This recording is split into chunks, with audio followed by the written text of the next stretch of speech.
How's it going, guys?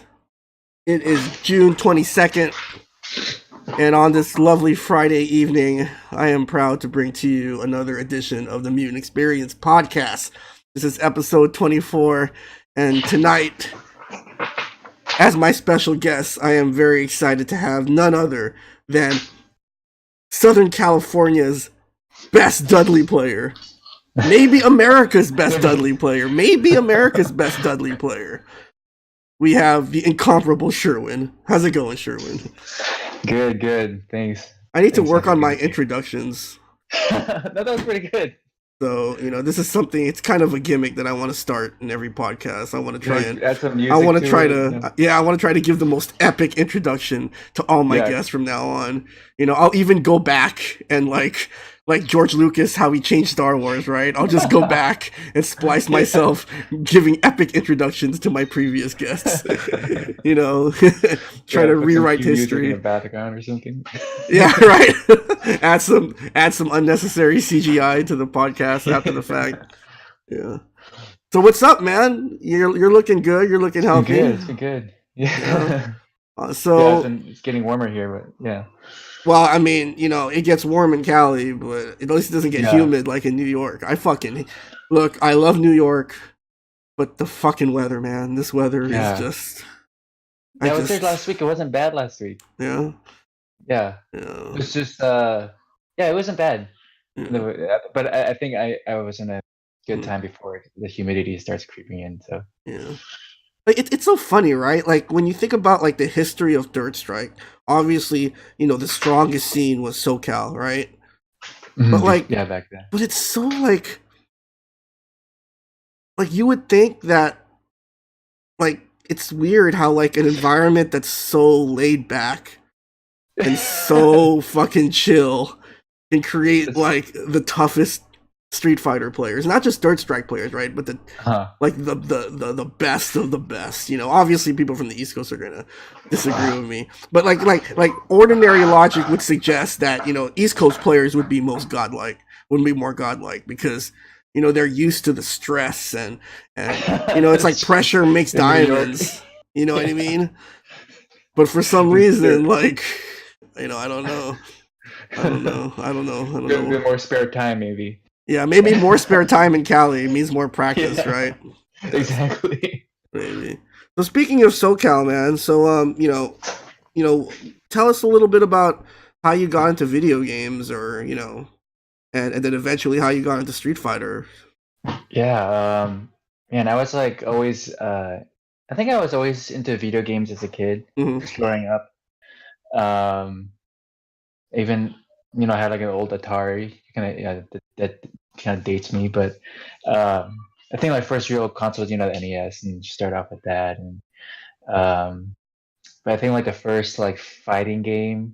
Well, I was kind of into RPGs a little bit, but not as much as others I know. But the first fighting game that I played was Street Fighter 2, and that.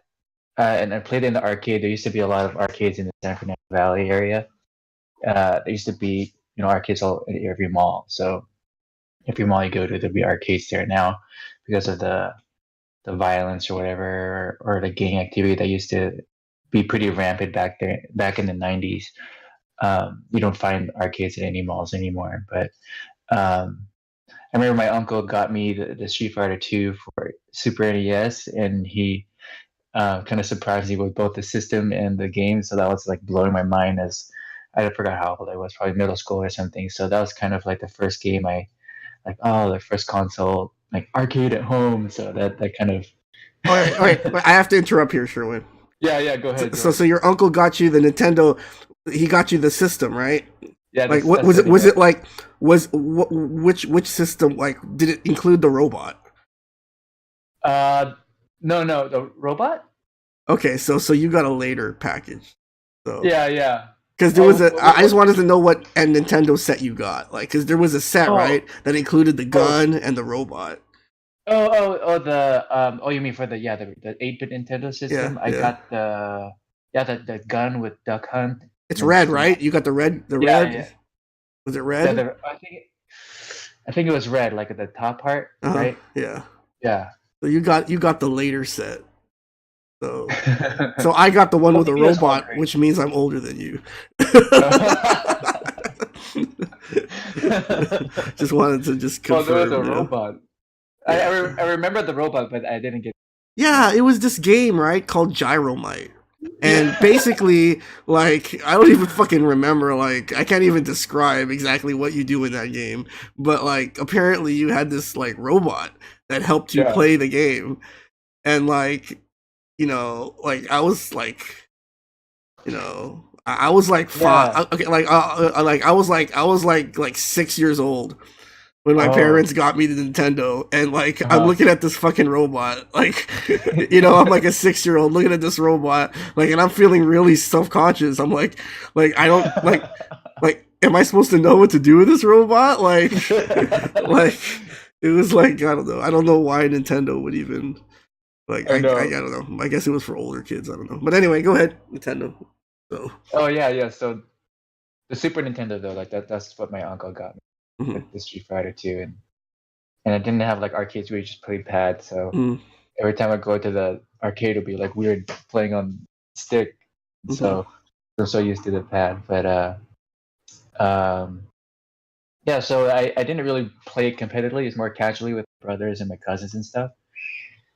But I always gravitated towards Street Fighter rather than like Mortal Kombat's or any of the other fighting games out there. Um, Kind of like Samurai Showdown a little bit, but other than that, mostly Street Fighter. And then um, yeah, just played a little bit casually through all the alphas and stuff. But did you play the Street Fighter EX? The 3D one? Have you ever played that one? Dude, you know how That bad, was. dude. You know how bad I am at 2D fighting games, Sherwood. Yeah, I'm not even gonna touch those 3D ones. Well, Yeah, EXR isn't really a 3D fighting game, right? It's yeah, just yeah. It's not it's really. just 2D with 3D looking graphics, I Yeah, guess. that was a weird. Like Yeah, I everything never really played changing that. through everything, right? In I that think I may game. have rented it from Blockbuster for like 2 nights or something. That was probably the extent of my experience. I might have had like a illegal PlayStation burn copy of it, but Oh, everyone had that's that. Dude, yeah. remember back in the day? Like, I don't know if they had it in your town, but Uh-huh.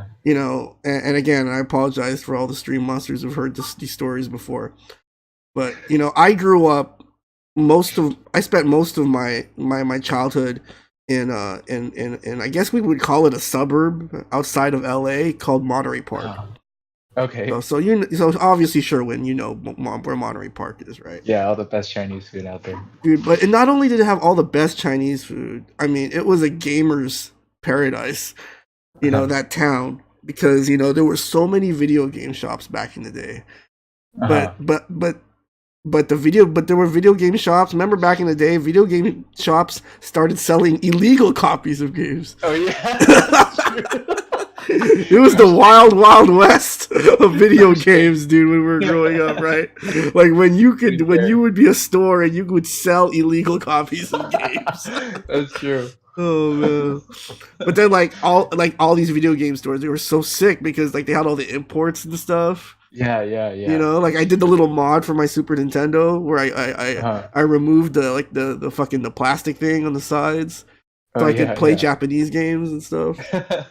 But Remember that. why was I talking about that? Oh yeah, so yeah, like I guess I didn't really. So it seemed like you grew up around like a parallel time that I grew up in SoCal. Seems like But yeah. but you know what other people like outside that people who don't live in SoCal don't understand? Like how like sometimes like back in the day there was always this like complaint that Cali players don't travel, right?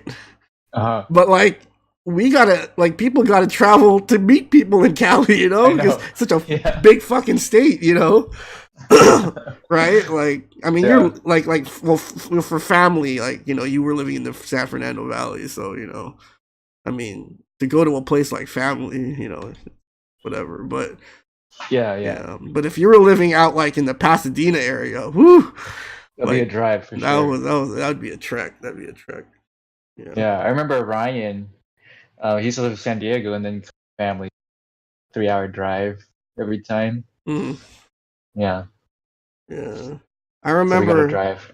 I remember. I remember going to family with Ryan a couple times because after college my family moved to San Diego, and then I remember around 2009 2010, I Mhm. moved back to Cali for about a year, and then I took a couple of those rides. I hitched a ride with Ryan, the family, and dude, they were just whew, right. It was just Yeah, man, yeah, they were really long.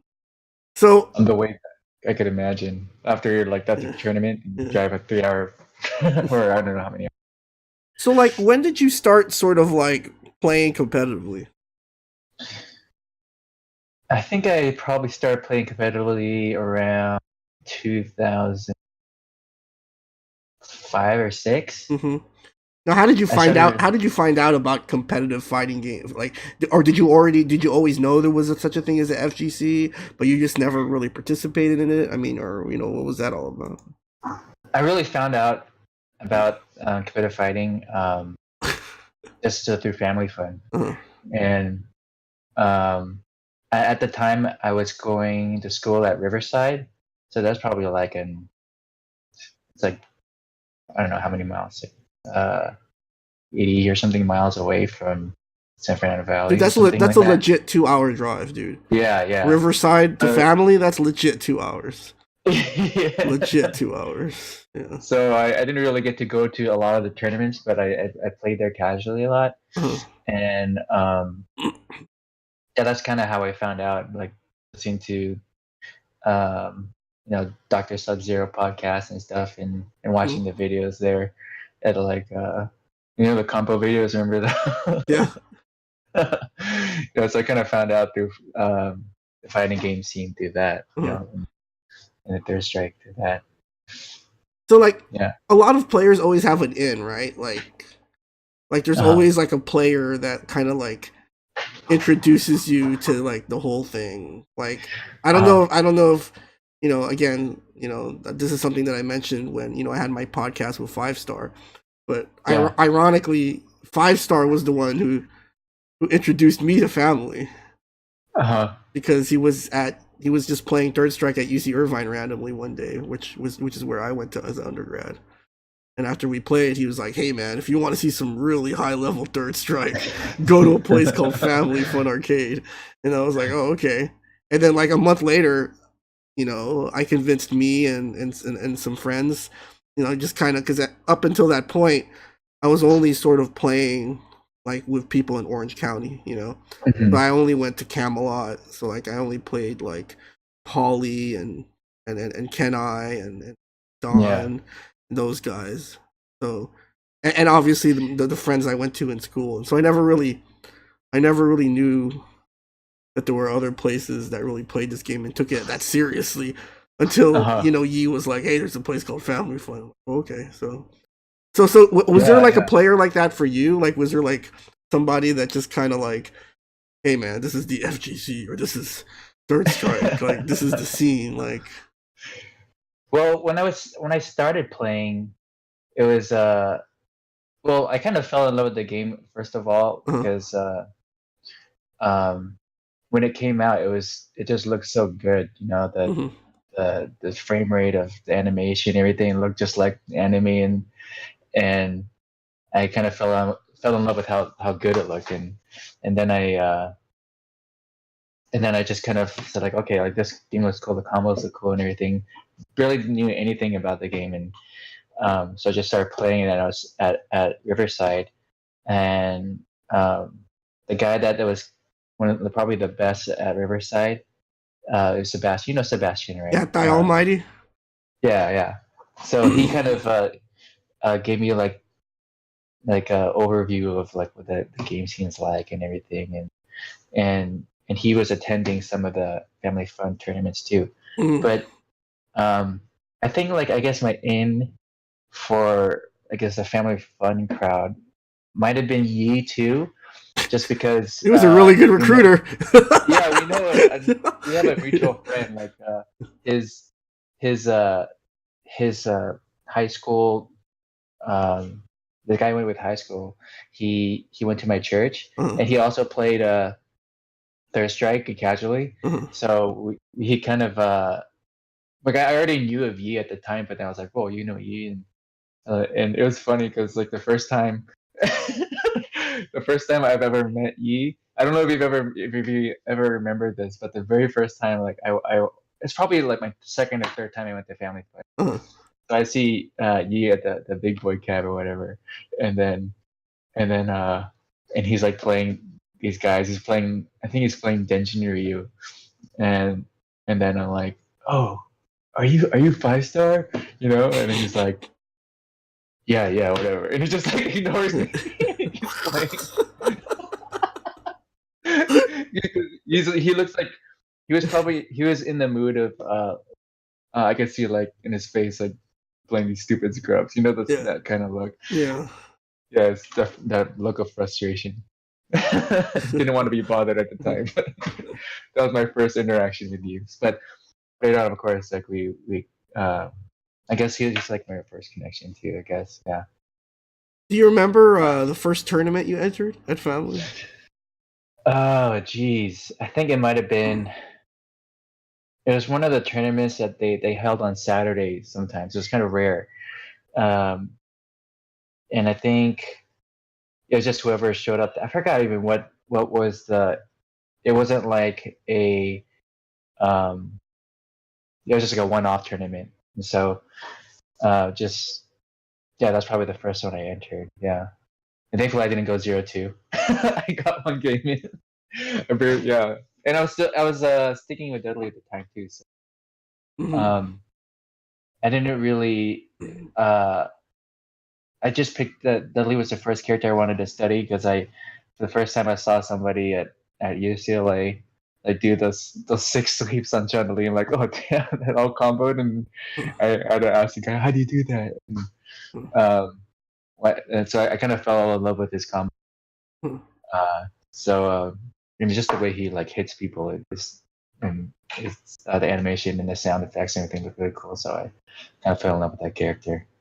You know, I'm glad that you kind of mentioned that, Sherwin, because like a lot of a lot of us Third Strike players, Uh-huh. we have similar stories in terms of like what turned us on about Third Strike, and a lot of it is really just the aesthetics of it, right? Yeah, Like yeah. like like unless you're I don't know, like unless you're like Ricky Ortiz or fucking like John Choi or something, right? Like you don't see a game and go, this game is really deep. I like it. You know what I mean? Like, right? Like when you first see a game, right? Like what attracts you the first time is the way it looks, the way it Yeah, yeah, runs and the graphics and shit like that, and the sound and the presentation.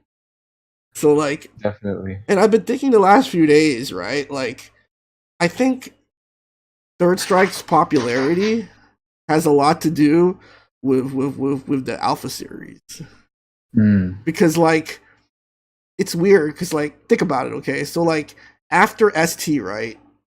yeah, Like after ST, the very next like major Street Fighter game was Alpha, right? yeah.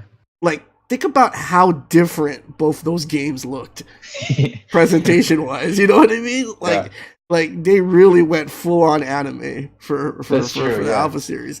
Like just think how different it was. So like like what turned us on at the beginning, with Street Fighter in general, because like I don't know, but like after playing because I've been playing a lot of hyper fighting recently, right?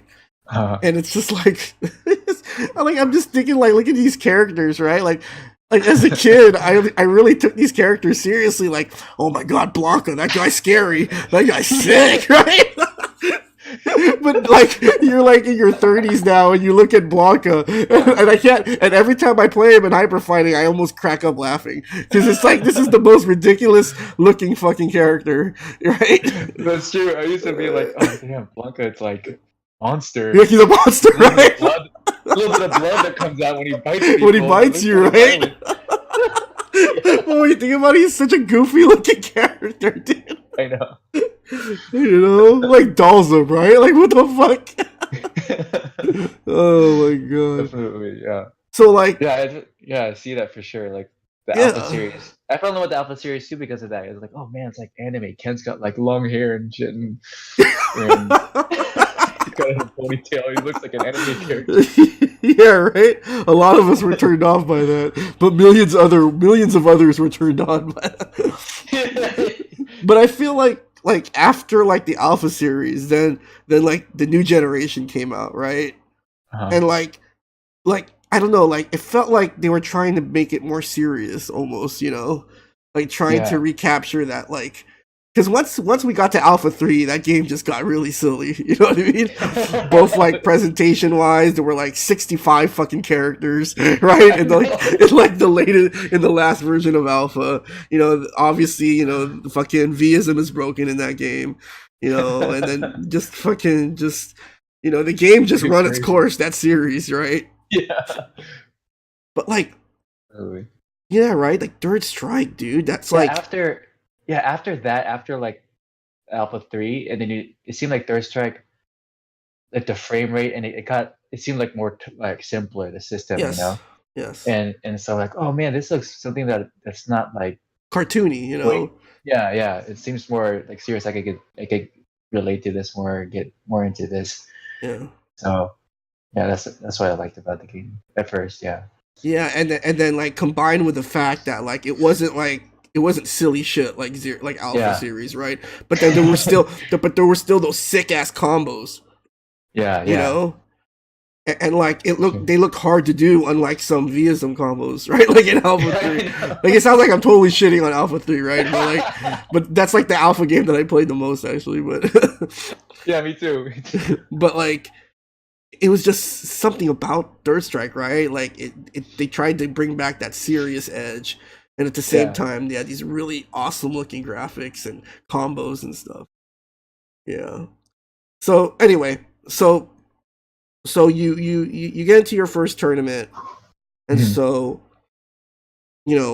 what was it like, in terms of just constantly getting better, like maybe describe for some of the viewers who've never really had the luxury of coming up in an arcade scene, right? Like, what's it like leveling up or trying to level up in a place as cutthroat as Family Fun Arcade?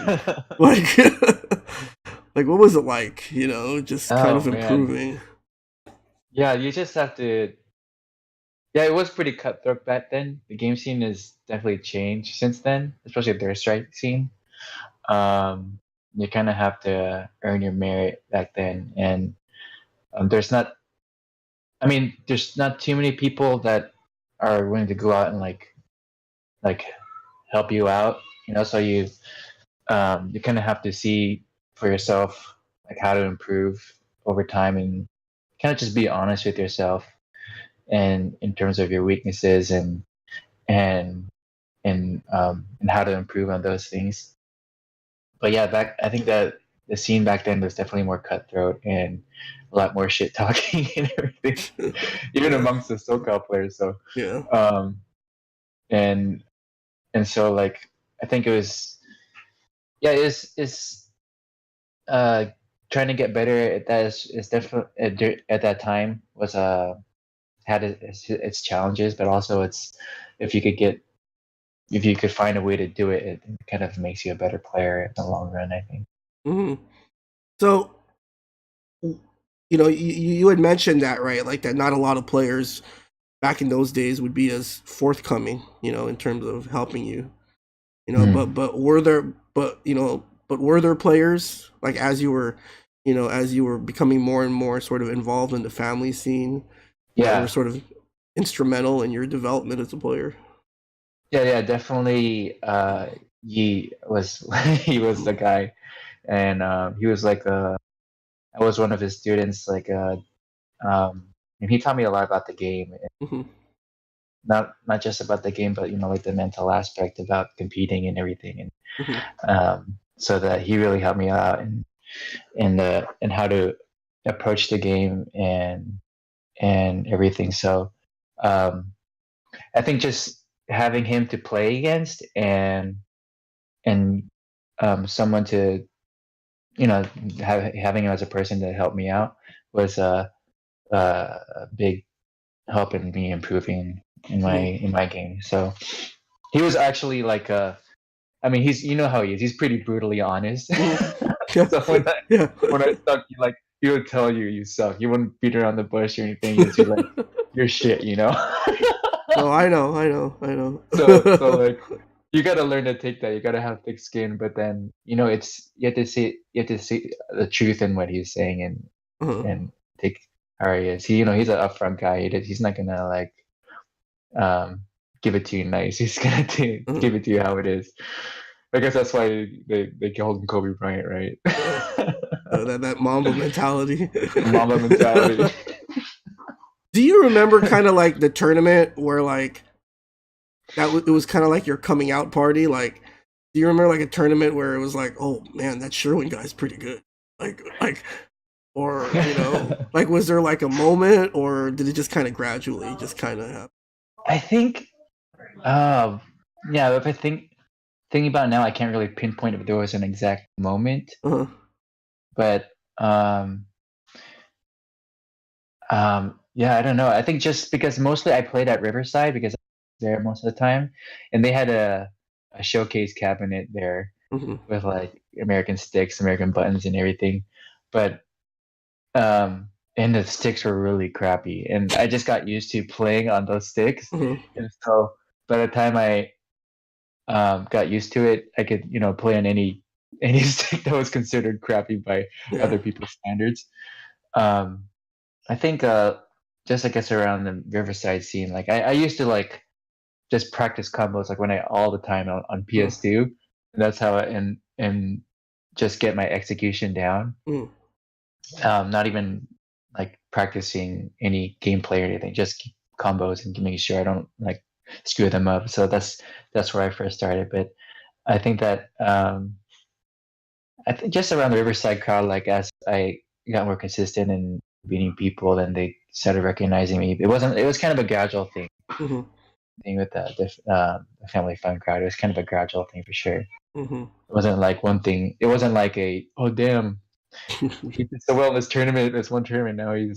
Yeah. Now he's Kind of exploding like up. how like players, like basketball players, sometimes have that breakout game. Yeah, You yeah, know, yeah.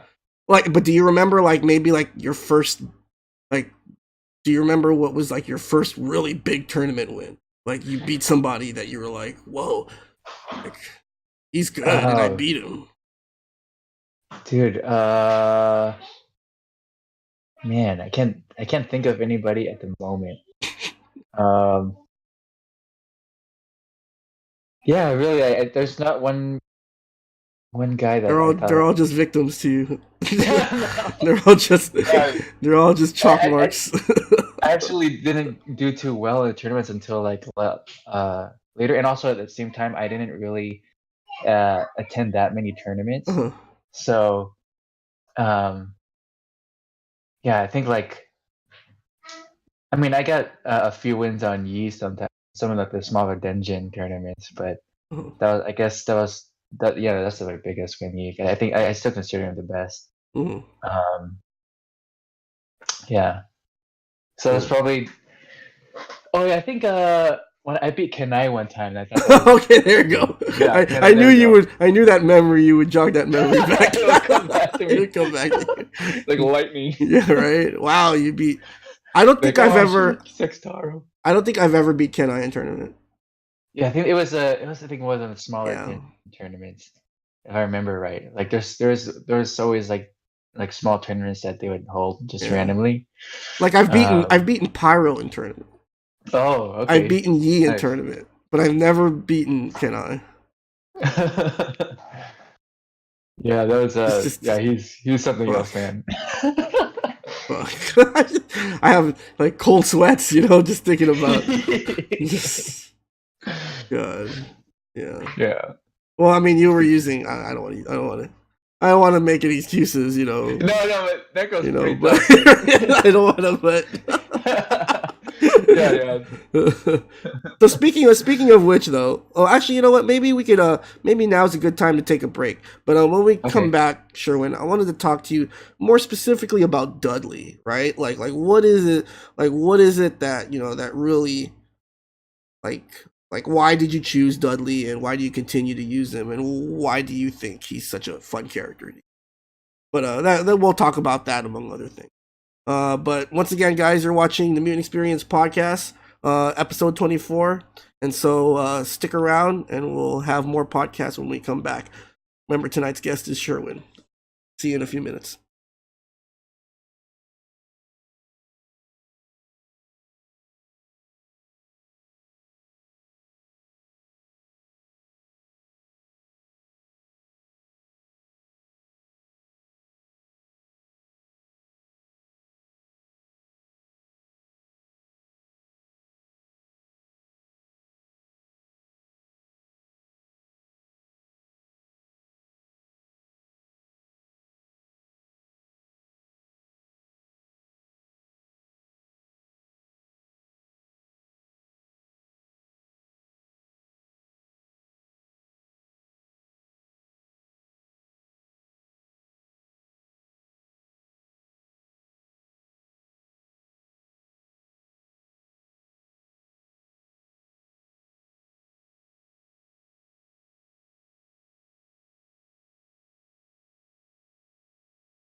All right, guys.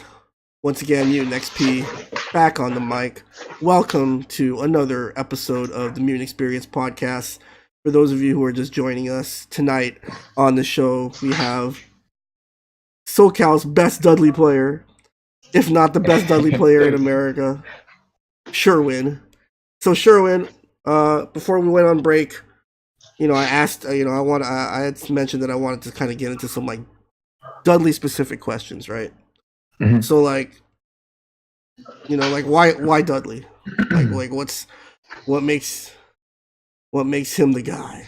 Yeah, I think as I mentioned, I just kind of fell in love with his combos and just the way he seemed like a really aggressive character, and especially when he hits people and this is supers and like it just he looked really good aesthetically. Mm-hmm. And I guess as I played him more, I realized how strong he was and how he could turn back the tide of the game, like just by one knockdown, and or just putting someone in the corner, and how the tides could turn so fast in his favor. Mm-hmm. And I kind of like that ability to come back from games, and that kind of drew me more to the character.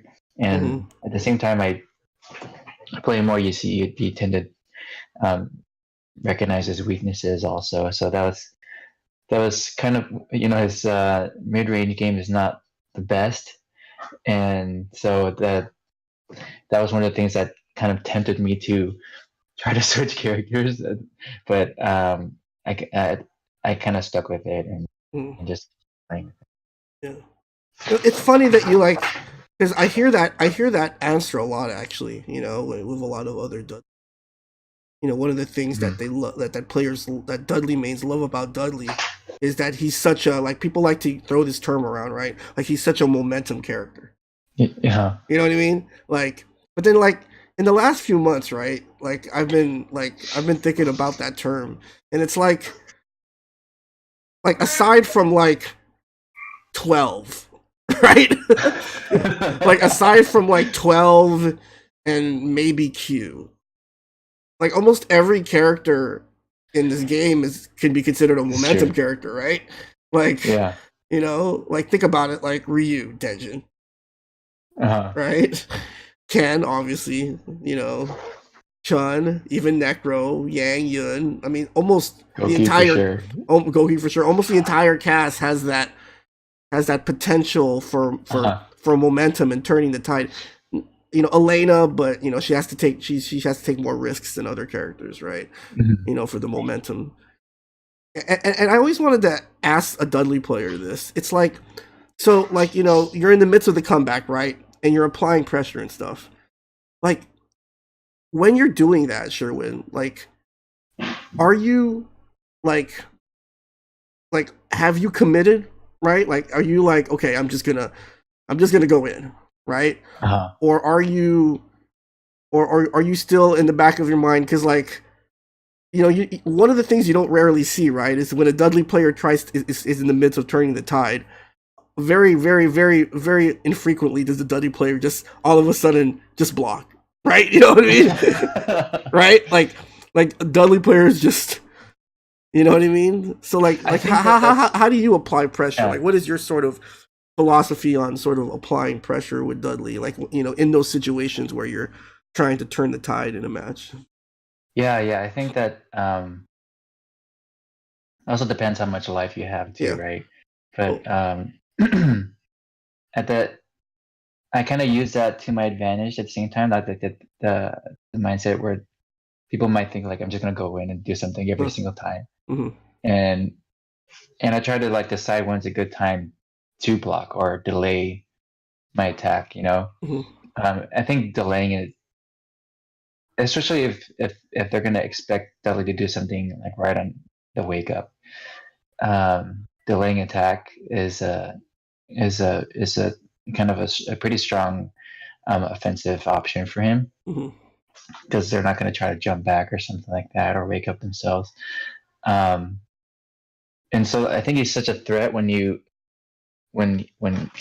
knocks somebody down. Like you have a lot of options, and I think what separates like the Dudley player, a good Dudley player, versus like a two-dimensional one is what they do with that. And yeah. So I guess on my mindset, I play based on if I've been playing like a someone with in a series of games, then I would see how they react in the past games, and just kind of play the player in the way he would react. Mm-hmm. If it's someone for the first time, then there's so many factors go into it, like what how many if you're up around or life and everything. So that'll all play factors into like what I decide to do when I knock somebody down. So, but at the same time, you do have to be committed to what you choose. You can't be like, oh man, at the last second. I do like commit. Okay, if I knock him down here, this is what I'm gonna do. This is what I'm gonna do. So, you do commit to an action. Yeah, for sure. Yeah, because sometimes when you don't commit, right, it translates on the screen, Yeah. and then you become predictable, and Mhm. that's when people with good reactions are able to react. When you Uh-huh. hesitate and then do something, as opposed to like you were saying, just okay, I got the knockdown. This is what I'm gonna do, right? Mhm. Yeah, no, that makes sense. Like when you were like sort of leveling up with Dudley, did you notice any like bad habits or patterns that you were repeating? For sure. Yeah, Yeah. Sherwin always goes for dart shot the first time, or something, some stupid shit. Like, no, that's not true, right? I don't know, but like something like That probably was one of them. I mean, that. you could probably ask Guy and he'll tell you everything. Yeah, there's definitely some bad habits I used to do. I think I think when you start off, it's easy to go in like a program mode. Mhm. Just do what you've always done and not vary your attacks. It's Yeah. only something that I probably only done recently. Mhm. Um, and yeah, there's definitely like times where oh, like you would wake up. I would wake up. I think I would wake up EX back to bro. Mhm. Wake up EX Max Wing Blow.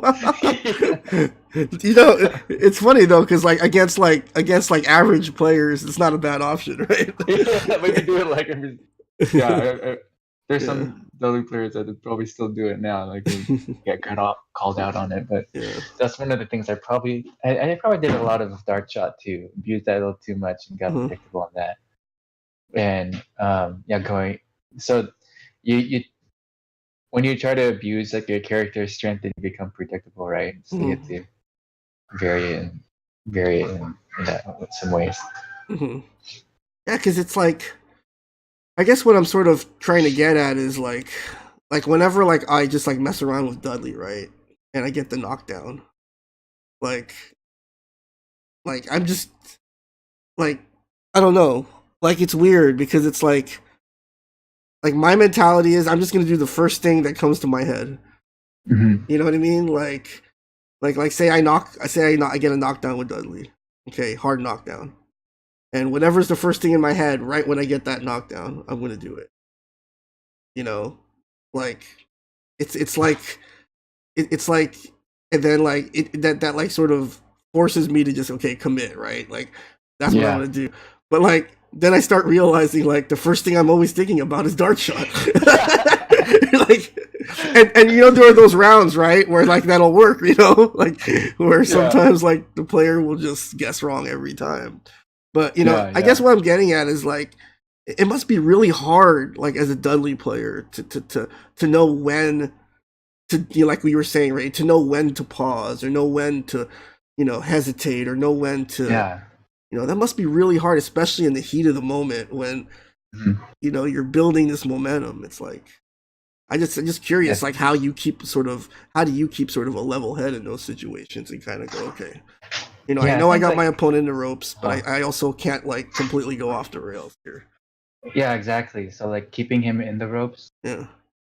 Um, I mean, you don't have to.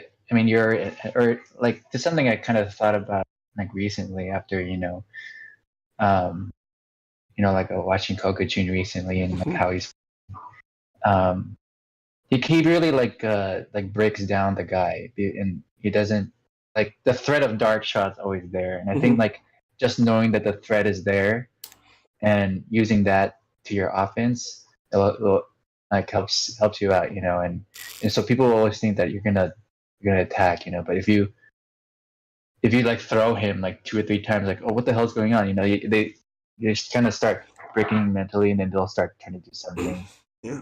and you're trying to get the guy to do what you want him to do, and once you've found out a way and certain options to choose Hmm. to do that, then that dart shot will come when like, okay, this dart shot's gonna work now, Hmm.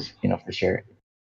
So you kind of have to like it's definitely hard, and you have to really have a lot of games under your belt to Hmm. realize like when it would be a good time to like the best time to do it.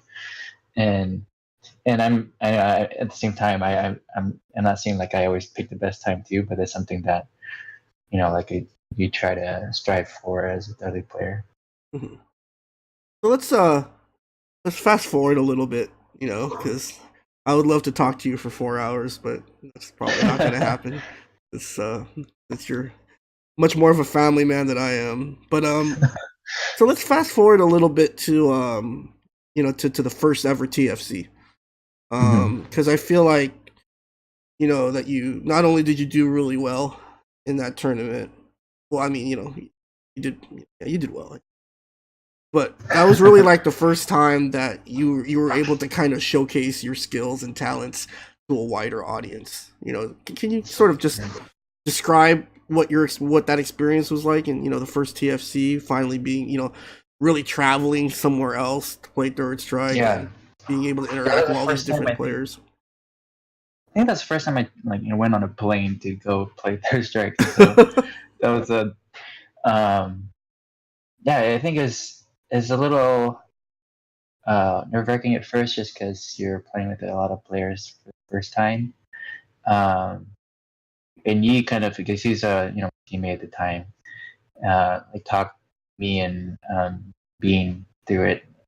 We kind of had like a few like training sessions and talks before we went out there, and so he kind of told me like how to like I just approach the game and at the same time, like it's different in understanding it and applying it at during tournament. That's another thing, And I think like nerves get to you a little bit for sure, and I think that just you have to kind of that's something you got to over, especially in like that big setting. But yeah, so that's something that I try to fight against. Mm-hmm.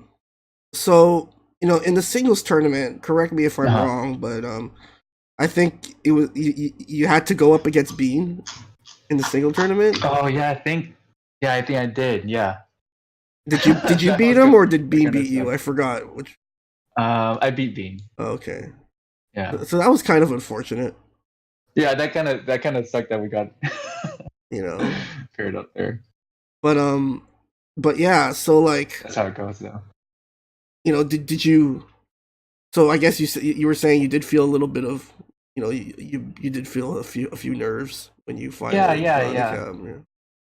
Just being in a new place, Yeah. like playing people we've never played against. Uh-huh. Um, yeah, you could get to you a little bit, but Uh-huh. Mhm. yeah, Yeah. for sure.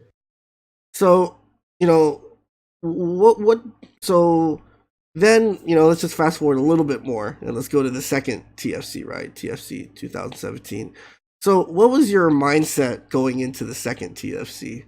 The first TFC was kind of uncharted territory for you, right? Like, it was Yeah. something that was new. Did you have any sort of goals in mind, when you went to the second TFC? Like, okay, these are all the players. Uh, I am not going to lose to anyone, but this, and this, or the second 3C was really different just because of the Japanese players, uh huh. So it kind of changed the playing field completely, and so I was thinking more like, gosh, if I have to face Yakun or something, what am I going to do? It's like, at that point, it's like you can't really do anything. But um, yeah, it's very different because the first TFC was just all American players. For the most part, Ryan, he's from Japan, but he was from here. But it was a different mindset because I kind of knew the people going in. Um, They're American players.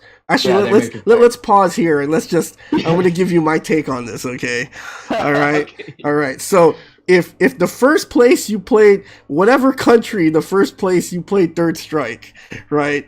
That's what kind of player That's you what, are. All right, I don't give a shit if like somehow you touch Third Strike for the first time in Zimbabwe or something, right? That means you're an African Third Strike player, you know, like so like if America is the first place that Ryan and Yuki played Third Strike, they are yeah, I American could Third do Strike that. players because you cannot unlearn anything, right? Like that Yeah, that that American. It may be microscopic, right? That part of American that part of 3S America that they have, right? It might be microscopic, but it's if you discover Third Strike in this country, if this whatever country you play Third Strike the first, that's the kind of player yeah, you are. yeah. I think that's a fair All right, so assumption. so go ahead. Sorry, just wanted to Yeah. clarify that. All right. So the second DFC, uh, yeah, I think I was more. I kind of approach it like I'll just go out there and like try my best, or whatever. Hmm. Um, and I didn't really have like it's really set goals in mind, just because I didn't really expect to be like doing that well just because of the Japanese players that were coming. So it wasn't like I'm gonna go out and just own it. I wasn't really thinking about that, but yeah. So it was a different mindset, but at the same time, I didn't really have any like set goals or anything like that Hmm. going into it. So it's funny. So you felt less pressure Yeah, I think during the always less second pressure. TFC than you did in the first TFC. Because you're like, these Japanese It's true. players are coming in, they're gonna They're body just gonna, everyone anyway, yeah, right? Let's just make sure I don't like embarrass myself, like get double perfected on stream or something, right? yeah. I So, kind of use it as really like opportunity to just because I knew Kokujin was. yeah. So I went there just Uh-huh. to just kind of like study him more, Uh-huh. and just play with him too, and so I kind of use it as that opportunity. Uh-huh. Yeah. So what are like what are like three things that you picked up on watching Kokujin during TFC? And that could be as minor or major as just I but like think just one of around the the top of your head. What are the three things yeah. that you kind of was like, oh wow, I didn't know that, or like, oh wow, that's okay. Yeah. Oh, I guess it's not one particular thing that he does, but like just the way he plays. Uh-huh. Um, I think Coco Jun, I guess among American players that anyway, they think that he's like all crazy, like he just super aggressive. Mm-hmm. But if when you watch him like play, he really knows like what to do in like every Situation. situation, like spacing wise, Yeah. and he's really like intricate in the way he plays, and so Mm-hmm. that's one thing that I noticed right away, like when I watched him play like a long series of games, Mm-hmm. and he's also like very calm when he does execution, which is not like doing like crazy mashing the buttons and stuff. He's very he's his not he's not execution very is so good. demonstrative, right? He's not. That Yeah, is. yeah. So like I noticed that too, and there aren't really too many things anything crazy that I like specific that I learned from him. Mm-hmm. Um, just a couple things, I guess, like um, I didn't know before that the like jumping medium kick will beat out like Ken's EX Hurricane Mm-hmm. or Akuma's Hurricane kick too, Wow. and so I didn't know those things when I saw him do that, and he did that. He used that a lot, like jump in medium kick a Uh-huh. lot to go in. So that's something that I never really used before. Uh-huh. So I try to implement that. It's good, when you expect a guy, okay, he might try to escape EX out of here this time, and it's a good option because it also he was telling me it and that it sixed out for a long time, so it's a good option to do an early one because it sixed out for a long time anyway. Um, so that's one thing. That's something simple um, that I picked up. Yeah, and just like his spacing and just watching him like what buttons he presses. He doesn't like abuse Kanipon mid screen, like so he picks his buttons really carefully and Mm. during certain spatial situations, and that's what that's what I kind of like I caught on from him during TFC. Sort of, very precise, very efficient, no wasted Yeah, yeah, motion. yeah. No wasted motion for sure. Yeah. So, And his after. jump ins actually, that also another thing, his jump ins are so good. Mm, Like the way he varies his attacks and what he does in jump ins, his jumps are very, very scary. mhm, So that's one thing that I caught on too. yeah. So after TFC, right? You're just kind of you see like 2017 was a pretty interesting year because because it almost seemed like you were at the center of attention, in terms of a lot of the things that were hype going around in the Third Strike scene. So hot off your performance at TFC, right? Then this whole business of a money match between you and Yeah, Neiman comes up. Like, this is how old I am. I don't even remember. Like, I was part of the machine that promoted this, and I don't even remember how it started anymore. Like, walk us back to like what happened there it was such again. a weird situation, dude. It was like I think Like this was all born. I This was think all born out of a line chat, right, on Facebook or something, or. I think it was I think it was on Facebook or something. Yeah, Facebook. Yeah, so I was playing Cam online, right? And then Cam and Neiman online. uh, And then Neiman, I think he beats me like, oh gosh, I think the way he beat me was like EX Hadu or something randomly. And so I I was like super salty about it, and I was like just Cam they're just talking shit or whatever, and then he pastes that whatever I said at the heat of the moment to Neiman, and cuts and pastes and Facebook's in that, and then I guess Neiman took that as an opportunity to call me out. So that's kind of how it happened. All right, so Yeah. I feel like your money match versus Neiman is gonna be like a 30 for 30 someday, dude. Because I feel Oh like God. I feel like there's more to this story than meets the eye here. Like this is like the groundwork for this documentary about this first to 10 or this set. So okay, Yeah. so Neiman calls you out, and then Mhm. who do you think in those early stages of this feud was really trying to like like in terms of escalate it to like the point where it got to, like were there people egging it on, like were they just like yeah No, it's weird because like he just called me out right away. The money uh, match right away. It yeah was it just happened. It wasn't like talk a whole bunch of crap and it got worse and worse, and then we just said money match. He just yeah right after Cam pasted that thing, he just called now me did out he on did he Twitch. Right? did, did he put the amount, or he just said money match? Yeah, he He said said money like match for straight a up one thousand. thousand bucks. Yeah, Okay, all right. So okay, yeah, so anything that has to do with wagering and money, 5 stars going to be on that right away, right? yeah, for So sure.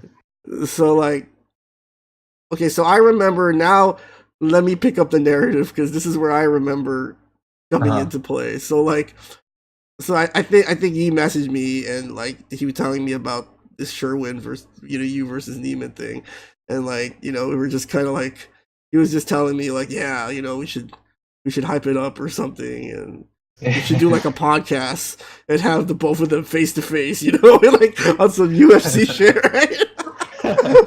So obviously, I got all excited, and we got all hype, and so I guess what happened is, so like when was the location, like because I heard there's rumor and innuendo, I guess I heard through the grapevine that you had a difference of opinion in terms of where this money match was going to occur at first. Like, is that Yeah, I true think or?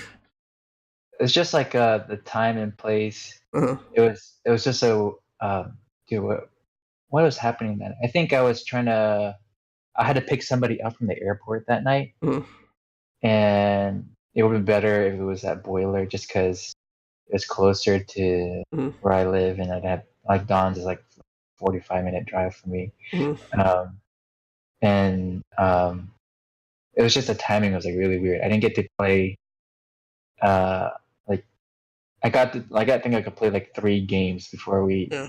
we Well, did well, the well, money match. well, well, well, before we get to that, right? We haven't even Yeah, gotten to yeah. the day of yet, Sherwood. Yeah, Okay, this okay, is just the I'm getting hype. ahead of myself. This is just the build leading up to the event. Okay, Okay. because I heard. Okay, my sources tell me, right, Uh-huh. that that Neiman wanted the money match to happen at Super Arcade. Oh, Did you hear that, or is I this didn't some hear anything like bullshit, that. or Yeah. because this is what I heard? Okay, so you didn't Oh, wait, know. wait. Actually, now that you mentioned it, it, Mhm. it did that does ring a bell. Okay. Um, I remember that being mentioned. Uh-huh. It just kind of like in passing mentioned, but I wasn't really pursued. No, Uh-huh. So how did you guys just settle on Dawn's? It was just I have no whatever. idea how. Like he's the Don King of of this thing. So he's the one that set it up, talked to Don about it. Uh-huh. Um, yeah, I think he's the one that set that whole thing up. So I Uh-huh. don't know like how they settled on Don. Uh-huh. So then we started having some controversy surrounding the event, right? So like at first, so like basically at first, it's all right. So basically at first, it seems as though there's some miscommunication between 5 Star and Dawn. Uh-huh. To the point where Dawn posts something on the Facebook page, basically saying that he didn't know anything about this money match. Really? And so what was like your take on that, or did you like what was going on there? Like, Like he did didn't know you, anything about it? yeah, like did you Were you like, oh man, this might not happen, or? I had a feeling it was still going to happen. I think it was. I just took it. There's probably some miscommunication going Yeah. on, and that you would probably settle. Yeah. Okay, I so didn't really think. Wasn't worried about it or anything. So another question, right? Now let's talk a little bit about your preparation for this money match. Like, did you practice? I mean, I didn't practice that much, but I mean, I did play with Vinny at Boiler, and so I had like some practice, yeah. And so, like, what were some of the like? What was your approach to like preparing for Neiman? Like, was there anything like in particular that you wanted to kind of really focus on, or? Yeah, this was. I think I wanted to focus on. Just I know that he doesn't really engage as much. He's not that aggressive. Right? Yeah, so I wanted to like address that. Yeah, that's one of the things I wanted to address. Okay. So now we're gonna fast forward to the night of the event, right? The night of the event, and so obviously, you were a little bit late to the match. Right? Well, you are 75% Filipino. I mean, what do you, right? So like a quarter Filipino, but a quarter Filipino. Well, wow, you may want to take one of those ancestry tests. Yeah. So you had mentioned earlier you had to pick someone up from the airport that same day. Yeah. Okay. I had to pick my brother at the airport. So okay. It was a weird situation. I was like, so when I finally got there, I barely got to play any games. We basically went to it right away. Like, were you like what was like? Because obviously Surewin, I mean not Surewin, but Neiman had been playing right on stream for like 3 hours. You know what I'm saying? Like he was just playing almost nonstop for 3 hours before your match, and so you get there, right? And I remember it's like 30 minutes or something, like 30-minute warm up session. But like, did you want more time, or were you thinking of asking for more time, or what was Yeah, I didn't know because I knew everybody was already waiting for. I didn't want them to wait like even more. So yeah, part of me just get it over with. Okay. Yeah. So then the set starts, right? What are your? I mean, what were some of the things that you noticed in those first few games in the set? Like, I'm sure you've watched it over before, obviously, right? And so I'm not going to subject you to watching it again on the podcast. So I'm just gonna just ask you, like, what were your sort of, what were your thoughts after the first couple of games? The thoughts, I realized that, like playing like a money match like that is a totally different mindset than playing like in a tournament. And so I wasn't really like myself mentally. Like I think we watched like the way I played. I think you was like, yeah, you didn't play like yourself at all. And so I was doing a lot of things. But you had to have thought about that before, right? Yeah, or maybe I was thinking about that before, but then when you're actually there sitting down playing. Yeah, obviously, yeah, it's different. Yeah. So it's yeah, I didn't get a good grip of like a good game plan, and what to do after down a few games or whatever, and so yeah, I was kind of like all over the place mentally, pretty much. Yeah. Like sometimes, right? It's almost good to just be angry, right? Yeah. But you're saying that like you had like a mix of emotions when the set was going on. Yeah, it was weird. Like I mean, there was a time where it was tied up. I think it was tied up 5. I forgot. I think it was tied up for a certain time. And I was getting rhythm back, and then Um, and then, but at the end of the day, I didn't really plan and a good answer to what he was doing to me. Uh-huh. Um, and it was not like what he was doing to me was so crazy, and there's like obvious like simple things that I could have done Uh-huh. that are different, like this is jumping. She's getting a lot of free hits um, on me, Mm-hmm. and that that's one thing that I noticed, like, I know we're gonna talk about this later about Japan, like they don't give you like free hits, Mm-hmm. and so that's one of the things that I did give a lot of during Yeah. that money. So yeah.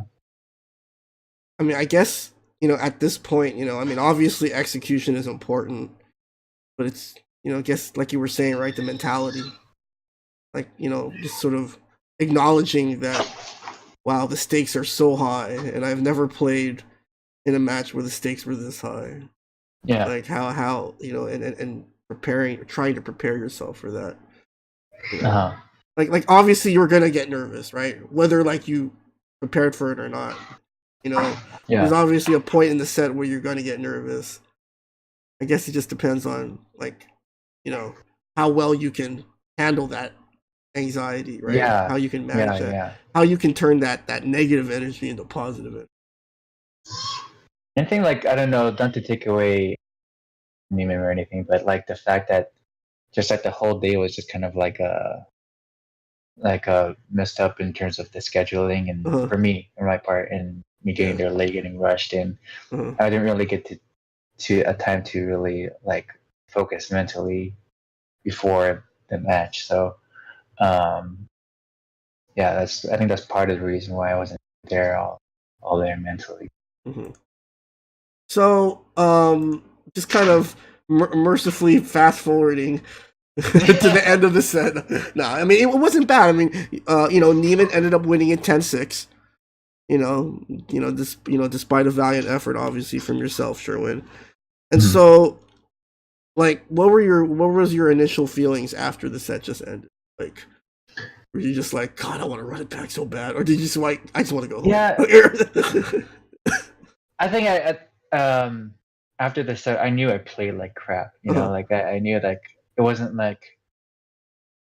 um like he outplayed me or something. Like I felt like, honestly, for me, like I felt that I let him do that to me. Mm. And so I that's kind of how I felt. I didn't feel like, oh, I got to run it back now or something like that, but Mm-hmm. um yeah, that's how I felt. Like I just um I didn't play my like how I'd want to play, Mm-hmm. and a lot of things that um he did to me, like a lot of attacks, like I shouldn't be getting hit by those things. Mm-hmm. Um, so that's kind of like how I felt. Like I just kind of felt like regretful that like I just let him do that. Mm-hmm. That's kind of my initial thoughts.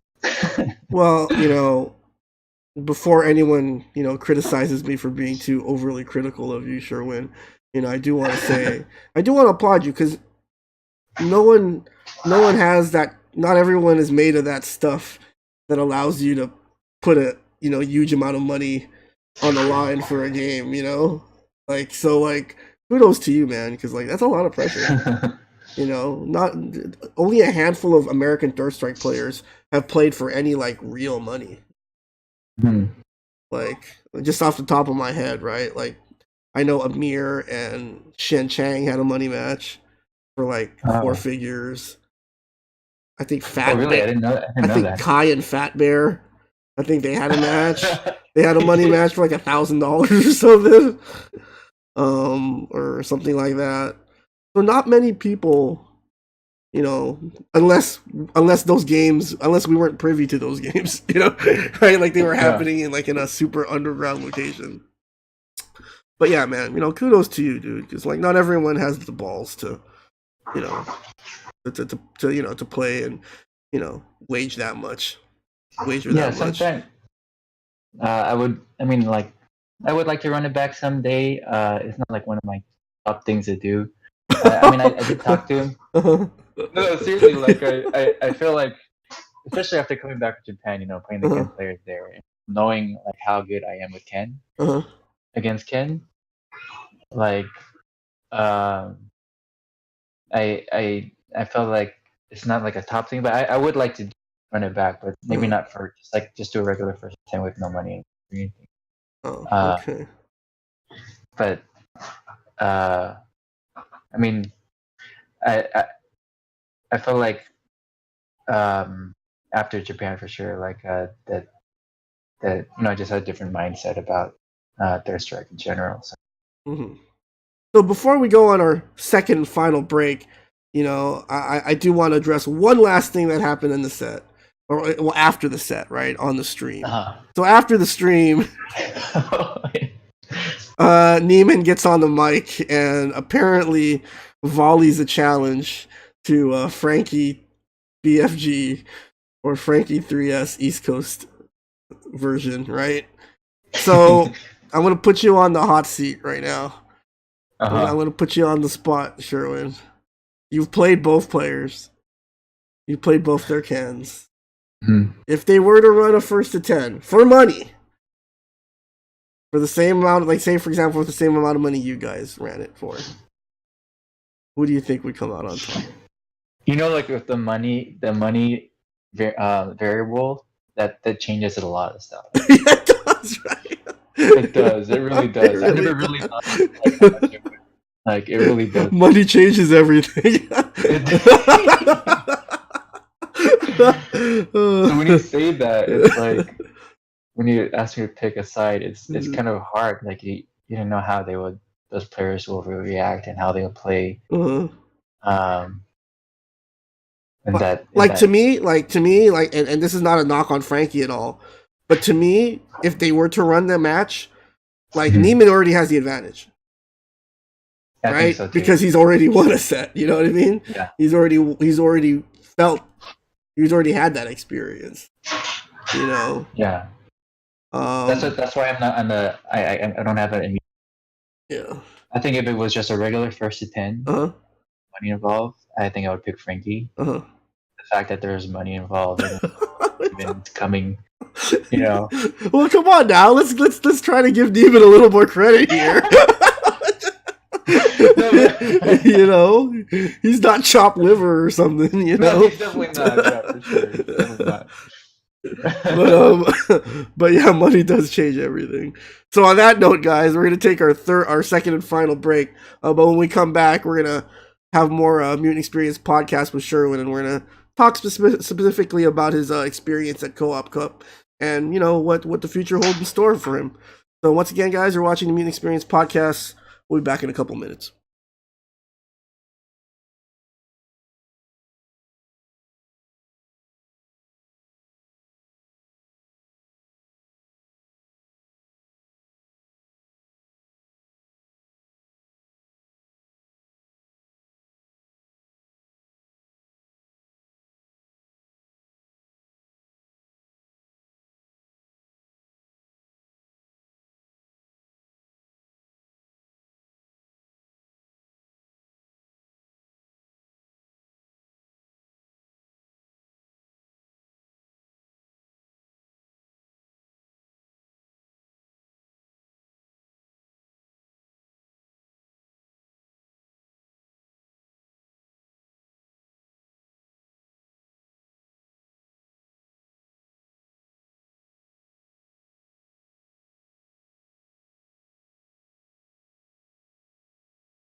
All right, guys. Welcome back to more Mutant Experience podcast, episode 24, with tonight's special guest, SoCal's best Dudley player, Surewin. So, Surewin, let's talk a little bit about your time in Japan. So, was that the first time you had ever visited Japan? Yeah, it was my first time, so I was Wow. really excited about going. Now, And did you not go by just yourself or did you go with your family or? um, I went by myself that time, but then my wife met up with me later on. Uh-huh. So after co-op cup was done, we kind of did our own thing. Mm-hmm. Yeah.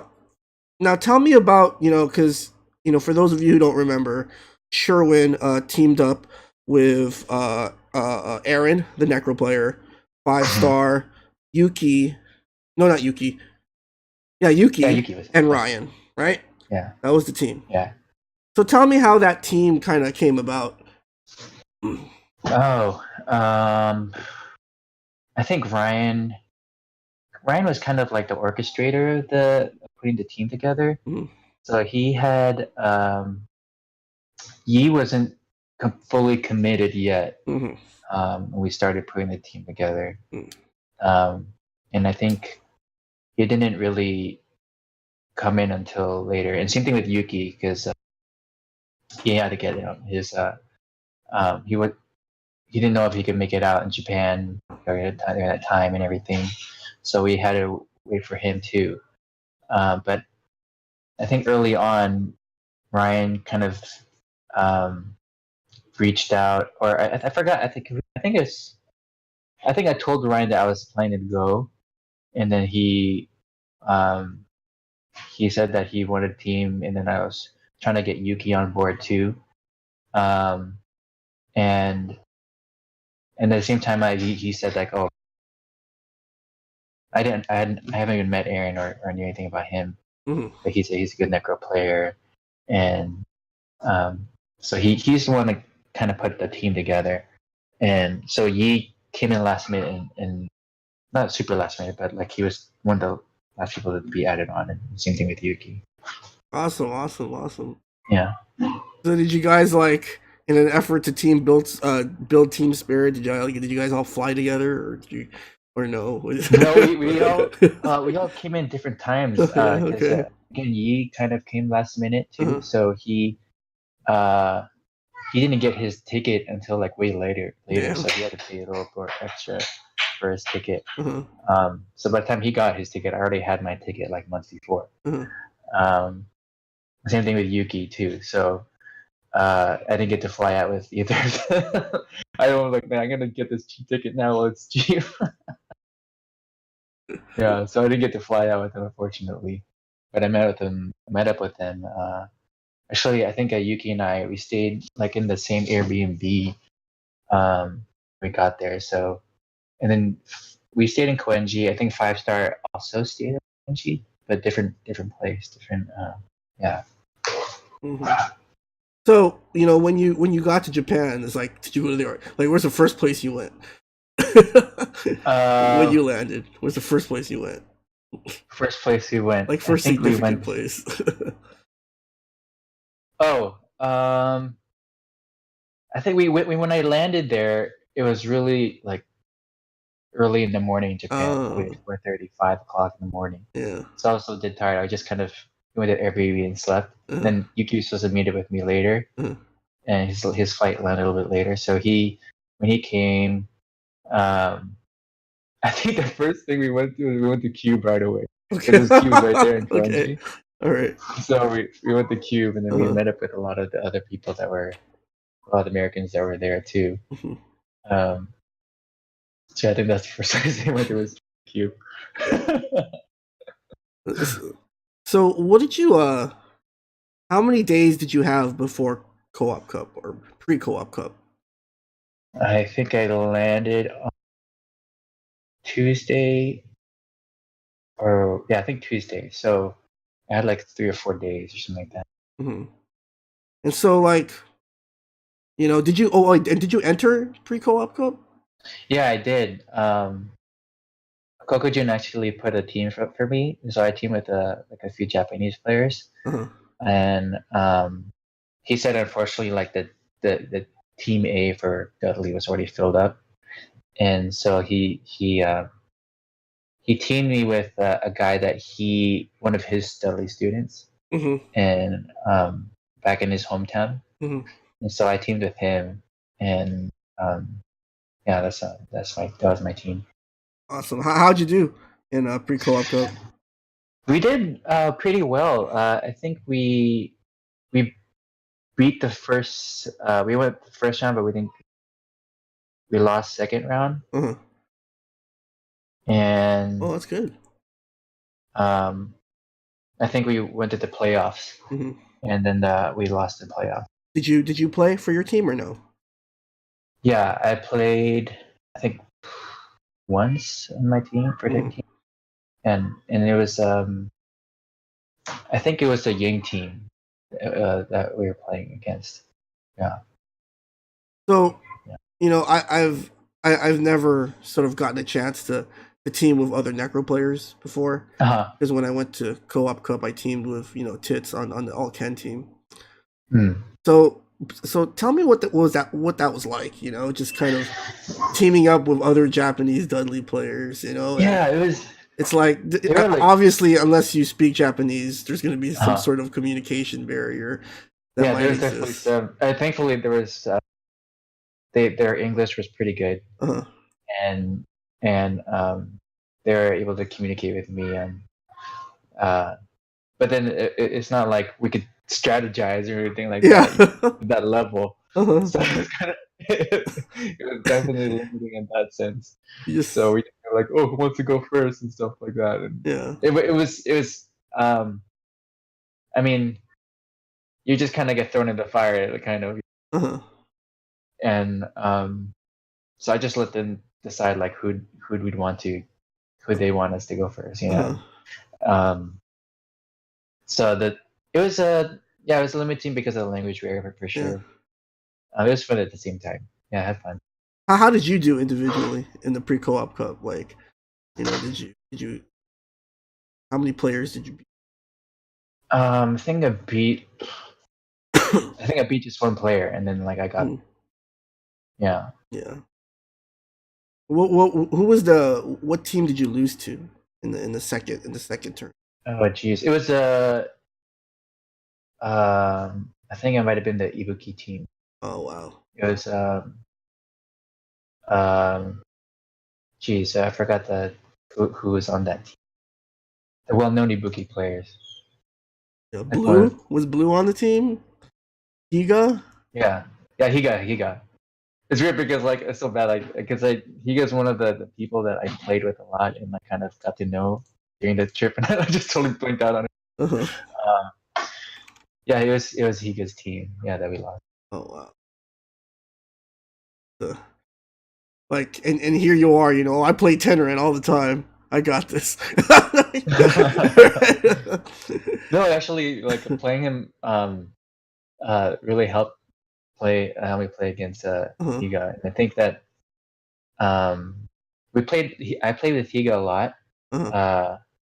before that weekend, just in the arcade, and it's funny because he was like telling me that like I was leveling him up because he didn't get a lot of practice before Mm. going in, so um, I don't know, it could be Japanese courtesy, how Yeah. to like the struggle, but What's he was really nice. what's the difference Uh, between him and Tenrin? Like, I mean, yeah, like the what difference. are similarities, differences? I mean, Tenren knows all the good attacks to Uh-huh. use. Uh-huh. I think the difference is like knowing when to use it, and his defense is a lot better too. Mm. His defense is a lot better. So that's the other thing too. You'll see that a lot. Like, the Japanese defense are like way better on average. So, let's fast forward to the next night or the next day, which is regular co-op cup. And so you guys did fairly well, right? You passed. You got by the first pass, the first turn, and then you lost. You lost in the second turn, right? But you won one and you lost one, right? Yeah. We lost the second round, and then put us in the playoff B. Mm. And so obviously, Yeah. one of the more notable matches that you guys had was your match against Team Esports, right? Uh-huh. Corona. Yeah. And so that caused quite a bit of a stir too, in the Twitch chat. But so can you run me through like, because this is pretty big, right? Like, God, you're gonna play Yeah. Corona, It's kind of crazy. like Like the, we the like. the stars align, because supposedly like the seeding's random, right? Like you're supposed to grab a piece of paper from the box, for your second matchup, Yeah, but yeah. for your second pass matchup, but it's like, oh, like, we get Corona. I know. We were like, okay, like we're when gonna you knew you were go. gonna play them, right? Like what was the immediate reaction among the teams? Like, I think that among the team, like we're just like, okay, we knew that we're gonna play some big teams eventually, uh, so we just said, okay, we're just gonna do our thing, uh, just play your, don't be like overly defensive, just play your game. mm, Like that's one of the things that you kind of mentioned to me, like against like these really good Japanese players, mm, you can't just like sit back. You have to just go out there because you're not as good as them, yeah, and you're just gonna have to like go out there and just play your game, like and and try to bring it to them. yeah, If you sit back and try to play like really try to be all defensive and everything and try to turtle, you're just gonna die. yeah. So just that's one of the things I try to like think about when going into that. Yeah, Yeah, right. Like that's kind weird of too. just Like kind of putting out of your head, right? Like it's the yeah. Japanese. Just play like you would play, like any other Q player. No, but it's interesting though. Before the match started, you know Uh-huh. how they have to before they start the rounds for that the second round. Each round they nobody has arcade machines on. Um, they do like announcements and before the round starts and everything, and then everybody presses the start button at the same time. But it was weird because like I was sitting down, I was first on my team, and Daigo was first on their team, and Daigo kept pressing the start button and like trying to play or something like that. And even though they told him that you're not supposed to do that, like the tournament organizers came by and like, what are you guys doing? And I'm like, I'm not doing anything. It's them starting the button. And then like we were like, what the fuck is he doing? He's like trying to get some practice in.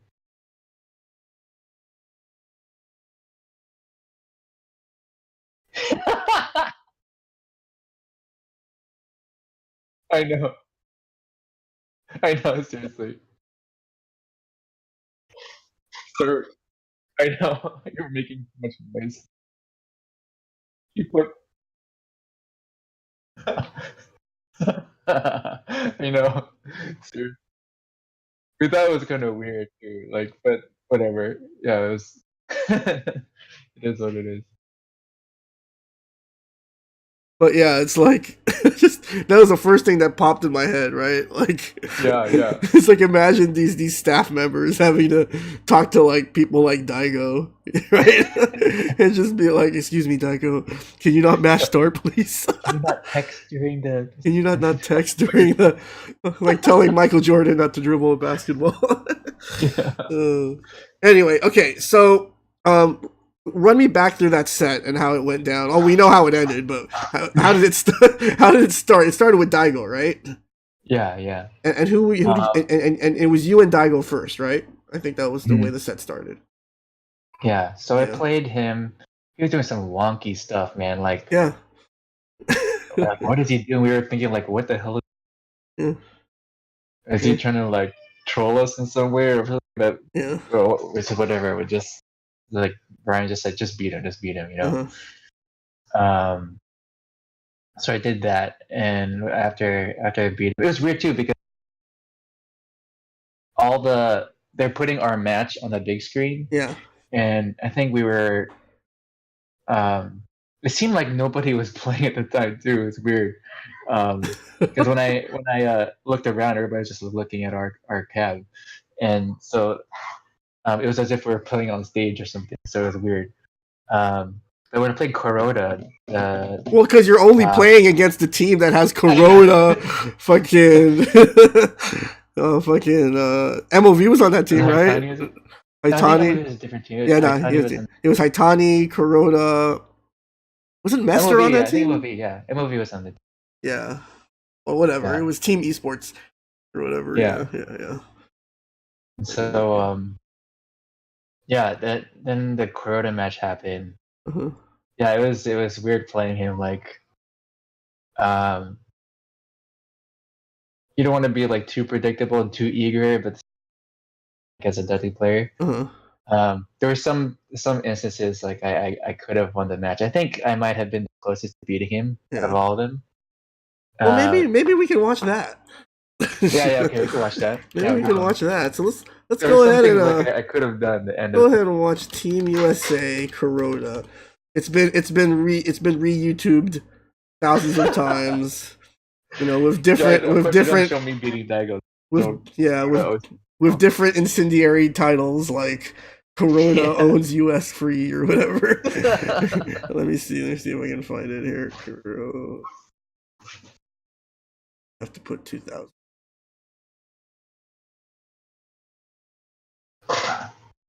Yeah, so like I was pretty comfortable with the Ken because I knew like how I'm comfortable with that matchup. And even before like playing Daigo, like I was playing, Shinta. I don't know, he playing his Ken. His Ken is pretty strong, and I was beating him pretty convincingly. Like the point where he kind of got frustrated, like he just jumped in super, like and then it didn't hit me, of course. And so, like I was confident like playing Daigo. Like okay, it's Ken. Like I could play. I think that's why they put him first. Mm-hmm. No, I thought that was a good decision. I'm just trying to, sorry guys, but I'm just trying to find the timestamp here. So many freaking, so many matches. Oh yeah, there, right. Okay. So here we go.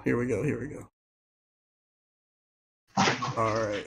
So this is Oh, so they have the Daigo one. Yeah. Daigo one. So maybe we'll make it a little bigger. Yeah, like going super close to me. Okay. All right. So, nice backswing blow. Yeah, I think the nerves made me not work after that.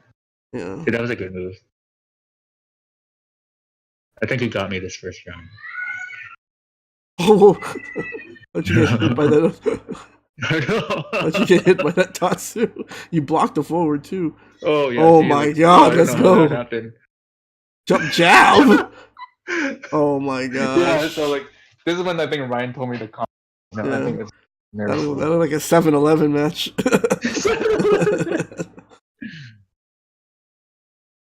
Dude, that Tort Strong is underrated. Yeah, it is. I think it's pretty good actually. A Dudley player from New York, Hardbread, he uses that all the time. Oh yeah, I know him. Oh, okay. Okay. Nice. See, no, I did your strat right there. Yeah. First thing that came up to your mind. Oh, nice. There's that tech you were talking about. Yeah,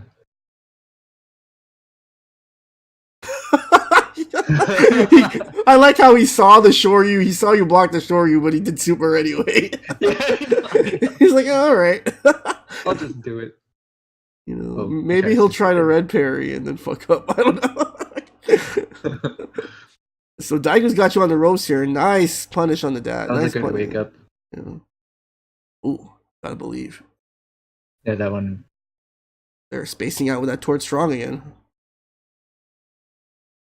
Oh, nice. That's a thing that kind of annoys me when I play against Dudley. Like, sometimes he'll hit me with that, like... Oh, he messed up. He'll hit me with a dart shot from, like, really far away. And it's, like, it's so awkward because I don't know, like, what to do after. Oh, nice chip. Oh, nice yeah. chip. So he kind of killed himself at the end. What happened to the stream? The fact that Daigo lost just destroyed the YouTube video. What happened here? Okay, there. So you didn't tell me that you shut down the electricity, Sherwood. So like right when you won, it just all goes dark. All right, so now we got Corona coming up here, right? Yeah. The Corona's here. All right. Yeah, yeah. From what I recall, you came the closest to beating Corona. I think Aaron almost had him too. I believe. Yeah, Aaron, I think was pretty close to. Yeah. So you're just kind of dancing back and forth here. Yeah, I wanted to keep him. Yeah, that was. Huh. I tried to keep him in the corner. Okay.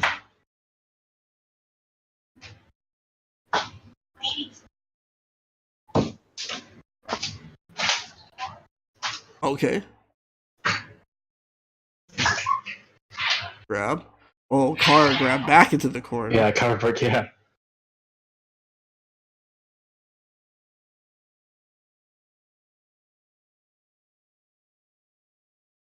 Oh, that one I just like. Oh no. So why SA1? I think because the you don't get that many opportunities to, and like Clark will like do no damage, you know. So, and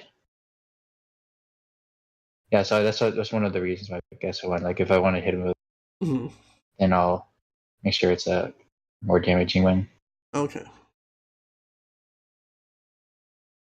Right. Oops. No super after the dart shot. That's bad there. Like your patience here, though. Staying out of any of his, Yeah, definitely playing with nerves. Looking back at this, some nerves in there. He poked that hard. He tried to bait a throw at that dash in. I can't believe he blocked that. That was pretty crazy. Nice. You got that one. I like how you tested him. You got to do it, right? How else are you going to beat him?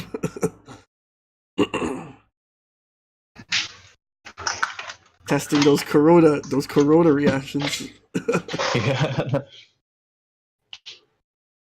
Okay. That you hit him with 3 straight overheads. I like it. Yeah. Oh, that was sick. Yeah. Well, he messes up his follow up though. Yeah. Oh. I wonder if he could have parried that first. That was good. Nice. Right here, I could have beat him there if I did a different combo. Oh my god. So instead of doing that, I could have done jab, machine gun blow. Can you sweep twice? It's cute. I think it's really hard, but then if you do like a to land all the whole rocket, like I found a kind of easy way to do it is you do jab, machine gun blow, and then do duck under the uppercut, and then you cancel it after the first hit of that upper, and then that will usually make all the rocket hit.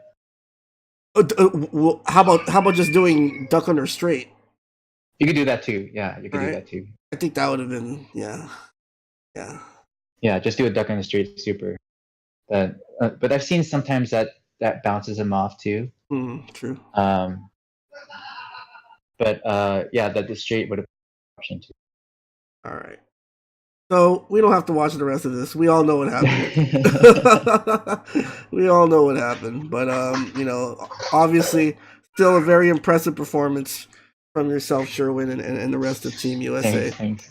So, before we get out of here, I wanted to go ahead and get your thoughts on 30th anniversary. And so, question number 1: Have you tried it at all? Have you? I haven't tried it at all. The only thing, the only input I've got was from other people that did it. But from what I hear, it's kind of similar to Fightcade in a way. Is that true? I think it's better than Fightcade. Like in terms of the internet play. Yeah, the net play. Yeah, Yeah, like a better version of Fightcade, yeah. right?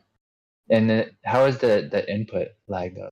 It varies from platform to platform. I think Steam is the Uh-huh. best if you optimize Okay. your setup. Get a good monitor and so forth and so on. So Mm. you know, but I definitely if you haven't gotten it yet, I would suggest Steam if you have a good computer and a decent computer and a good monitor. Okay. Try that out. You know? Yeah. So I guess the reason I ask is because there's a lot of exciting Third Strike events that are coming up in the near future, and probably the Hmm. biggest one on the calendar is Canada Cup, which takes Hmm. place in October, and there's going to be a $7,000 pot bonus to top paid out to top 8 for Third Strike. Obviously, they're going to be Uh-huh. playing on PS4s and monitors. I mean, are you intrigued at all, Sherwin? Are you? I Is think this something that like is this something that you might actually be willing to travel for? What's yeah, just the fact that um yeah, like traveling for playing on console, it's for me it's kind of even the money does sound intriguing, but it's just something that kind of a little bit of a turn off, because I'd rather, of course, play in the arcade platform is the best. Um, mm-hmm, and I think like I would, I mean, only fly out for tournament mm-hmm, just for my personal standards. mm-hmm. So what's Yeah. so but what's next for Sherwin the player, man? Like what are Um, where do you kind of see yourself going? In the next year or so. yeah, I think I'm not gonna be able to make it to the upcoming co-op, but I'm planning to attend the next one after it. 21. 2020. Yeah.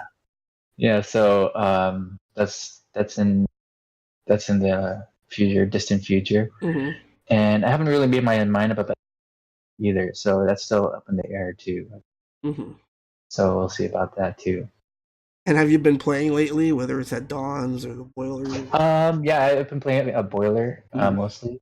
mm-hmm, Usually I play when he's out there. Like he's like really like the uh-huh. only reason why I play out here really. and and so and like we like to just message each other like where are you guys are you playing tonight like and then he'll go out too if I'm going out too. So Mm-hmm. yeah, it's good. I'm glad I have you around. Like frankly, like after Japan, like after playing in Japan, like probably the best like best third right experience. I think like um I had the best time after Co-op Cup actually, because after that that that tournament, like they all played at Game Versus, Mm-hmm. and um, and like not a lot of people, or I think not a lot of Americans were there. It was interesting because there was one side, it was me, Coco June, Yomura, and then we're like playing all the other like players at the other end. So it's just all these deadly players, and we were like going back and forth, and then and playing with them and Yomura was really fun, and and it was good to get that kind of. Sometimes I get like recognition from him and Mm-hmm. Kokujin. Like he would lose to like this Chun Li, and I go and I'll beat the Chun Li, and then he'd like give me a thumbs up and stuff like that. So little things like that, like it's good to just to be able to play with no pressure, just play yourself with your like the kind of like your full capabilities and with with like the player that you like try to emulate, so that was really fun, and so after like I said before, the Japanese players are like they play with they don't give you like free hits, and when you play you get it's really like a chess match. You really feel that way. It's hard to get that kind of game going when you're playing with like the average American player too. So it's it's kind of like you and I both say that it's kind of disconcerting coming back to America after going to Japan and Yeah. motivate their strike. But yeah, we try to play with each other every now and then, and I'm sure we're gonna you'll see. And he's going to be in the co-op cup this the 2019 one, and then I'm hoping to team with him in the 2021. So we'll see. Awesome. Well, speaking of recognition, and the time has come, Sherwin, for everyone's favorite Third Strike related segment on Twitch and YouTube. And obviously, we all know what I'm talking about, right? I'm talking about Pack It Up. Oh, Anthony, did you get cut off? I can't hear you for some reason. Can you hear me now? Yeah, I can hear you. Okay, great. So, as I was telling the stream monsters, Sherwin, the time has come for this week's edition of Pack It Up. And so we're giving out recognition, just a different kind of recognition. You know, the unwanted kind of recognition. So, you know, as a Dudley player, Sherwin, I think, you know, to me, one of the challenges is knowing when to jump and when not to jump, right? Mm-hmm. You know, because, you know, in certain matchups, Dudley has to jump to get in, you know, and, you know, it's just how it has to be. And, you know, one of the things that makes you such a strong player is that, you know, whenever you jump in, it's usually like, you know, it's usually very safe. You know what I mean? And, you know, as opposed to, you know, other Dudley players that just jump and jump and jump and jump. Well, anyway, I guess the reason I mentioned that is because on this week's edition of Pack It Up, we have kind of an interactive kind of Pack It Up. And so, you know, rather than me go ahead and explain it, I'm just going to go ahead and run it. So, without further ado, guys, it's this week's edition of Pack It Up.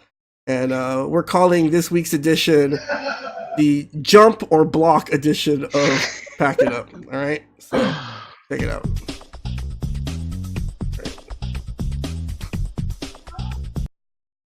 All right, Pack It Up. Hope you're ready, guys. All right, nominee number 1. We'll start out with an easy one, Sherwin. Okay. Should this Ryu player block or jump? I would say block. But he jumps. Definitely at least parry and jump. Yeah, right? Okay, so that was an easy one. This one's a little harder. All right, Sherwin. Should this Ken player block or jump? I would definitely block. But he doesn't block. He jumps. Why? Nominee number 3. This one's actually probably the trickiest. So first of all, the Chun-Li player fucked up already, right? But block or jump? It's a trick question, right? He's got to parry. Yeah, he's got to parry or jump, right? It's Denjin. You can't block Denjin. Nominee number 4. All right, block or jump? Take a look at Necro's meter. Yeah. I thought you were talking about the Necro. Yeah. No, it's the Alex, right? Not only does he jump at Necro with full meter, and this is a match from Ren Extreme a while ago. This is Exo's Yugo versus Denja's. Block or jump? You can jump there. I think it's pretty easy to jump there. But no. He tried to sweep. Even if he just stood there, I think you would have made it. Like, probably would have worked. So, all right, guys, you pick your favorite 1 through 5 block or jump edition of. Oh man, that Hugo one's pretty good. Yeah. That Hugo one's pretty good. Try to sweep like right. I think that was a little forward, actually. I don't know. I'm not sure. Oh really? Yeah. He was just about to stop too. Yeah, it's funny. That's good. Oh man. All right. Well, so once again, guys, tweet me your favorite Pack It Up. I think Sherwin likes number 5. I think we all like number 5. You know. Good. So before we get out of here, I just wanted to go ahead and let everyone know about some events that are coming up. Next Tuesday, I'm going to be running another edition of Turbo Tuesday, and that's my hyper fighting ranking battles. And I think this next week we're going to probably switch it over to PC because the turnout for the PS4 hyper fighting Ranbats have been pretty abysmal. Next Saturday is going to be the 3rd installment of the Dusty Knuckle Saloon NYC Beast Tournament Series. Where he runs random old man games. And so next Saturday we're going to be running Samurai Showdown 2, Rumblefish 2, and Second Impact. You ever play that game, Whoa. Surewin? Second Impact? Yeah, I have played it. Yeah, I Yeah. dabbled in it for sure. So Saturday, July 14th, which also happens to be the birthday of a certain streamer that's not gonna be named. I'm not gonna mention any names or anything. But That's we're 3 gonna days have for my a birthday. Tekken team tournament. So definitely go out for that. Road to Defend the North, July 6th, if you want a chance to get free venue into DTN. Obviously, on the Friday of Defend the North, we're going to be running Retro Night, all of the 30th anniversary games. Well, not all of them, but I guess the ones that matter. I guess Alpha 2, Alpha 3, ST, and Third Strike. And remember, at Defend the North, the highest non-sponsored player gets a free ride to Canada Cup. And then, of course, the main event, Random Select, on that same weekend at IFM. Arcade Perfect Third Strike up the ass. Going to be 5 setups, 6 setups, 7 setups. Who knows how many setups we end up with. Nice. It's all right, guys. That's pretty much all the time we have. I just wanted to thank you again, Surewin, for coming on the show. I really appreciate you sort of sharing your experiences and sharing your knowledge. And hopefully you can be someone's sensei. Or do you have any students now? What do you I have a lot of people that ask your advice. Phil, he's a Dota player. He lives in Japan too. Uh-huh. He asks me for a lot too. So I kind of take him under my wing a little bit.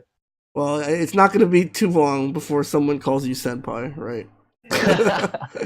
So anyway, once again, guys, thanks for watching the Mutant XPerience podcast, and I'll see you guys next Friday. Catch you guys later.